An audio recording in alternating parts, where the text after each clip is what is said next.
The stock market has officially entered a bear market. A bear market occurs when prices in a market decline more than 20% from their recent high. And last week, the S&P 500 experienced a steep decline and closed around 22% lower than its all-time high, which it hit at the start of this year, meaning that stocks are now officially in a bear market. I don't know about you guys, but it seems like everywhere I look right now, all I seem to see is negative news about the economy and markets. When I read up on stock market news, I get bombarded with articles about recession fears and record inflation numbers. When I check my LinkedIn notifications each morning, I get hit by news about all of the latest companies that have laid off their employees. And when I go on YouTube with the goal of chilling out, I constantly get recommended videos from the big finance creators about impending recessions and stock market crashes. But finance YouTubers like Graham Stephan and Andre Geek also make these videos regardless of whether the market is up or down. Like quite literally, when the stock market was having an amazing year in 2021, returning over 26%, they made these videos because, of course, it makes for great clickbait. But as of late, we actually are experiencing a bear market, so I think it's finally valid to make a video about stocks crashing. But with that being said, with all the negative news out there, I want to focus on why a stock market crash can be a good thing for us investors. Because even though it sucks to see all of our investments in the red day after day,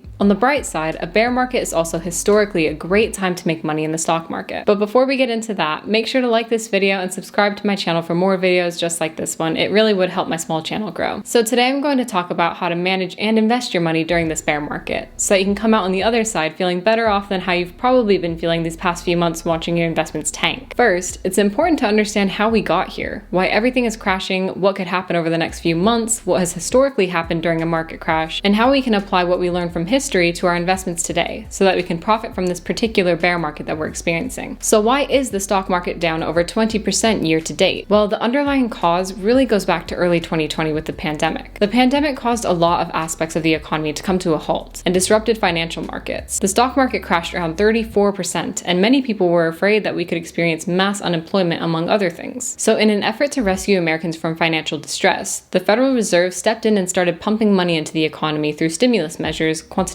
easing, and lowering interest rates. This effectively made money easily available and lowered borrowing costs, which increased the demand for, well, everything. We saw the stock market quickly rebound and go as far as reaching all-time highs in as little as 6 months. And for the markets to recover that quick is basically unheard of. We saw house prices reach all-time highs and become incredibly unaffordable for first-time homebuyers. Groceries, furniture, clothes, and really everything that we spend our money on increased in price dramatically. What we are experiencing and what we continue to deal with today is high inflation. That's right, although the Fed helped soften the economic impact of the pandemic, what they essentially did was kick the can further down the road and create another big problem, the highest inflation we've seen in 40 years. So for the last few months, the Fed has been attempting to undo the inflation problem that they created by now raising interest rates. Higher interest rates make money more costly to borrow and works to lower inflation. But unfortunately, raising interest rates, although good for inflation, also negatively affects economic growth. So all of these interest rate hikes that have happened in the last few months have caused people and large institutions like hedge funds and banks to sell off their stocks. And this is the main reason that the stock market is now down around 24% this year. There are a few other reasons why stocks have been crashing. Things like the Russian-Ukraine conflict certainly have played a role.